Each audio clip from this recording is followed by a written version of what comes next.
আজকে ছিল আমাদের একটা গৃহপ্রবেশের নেমন্তন্ন। আর এই গৃহপ্রবেশটা ছিল আমার দিদির ছেলে যে আন্টির কাছে প্রাইভেট টিউশন পড়ে, তো তার বাড়ির গৃহপ্রবেশের অনুষ্ঠান।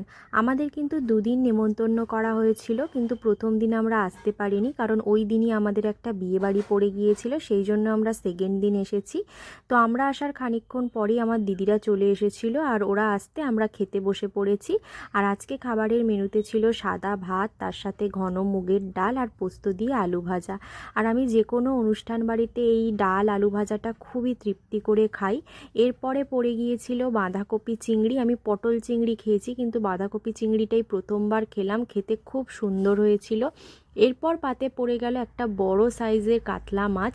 কাতলা মাছটা কিন্তু খেতে খুব সুন্দর হয়েছিল, ঝাল ঝাল করে বানিয়েছিল। তারপর পাতে পড়ে গেল চিকেন কষা। চিকেন কষাটাও ভাত দিয়ে খেতে খুব ভালো লাগছিল।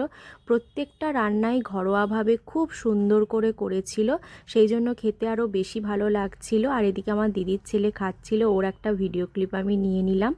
তারপর শেষ পাতে পড়ে গেল টমেটোর চাটনি, পাঁপড়, আর তার সাথে নলেন গুড়ের রসগোল্লা।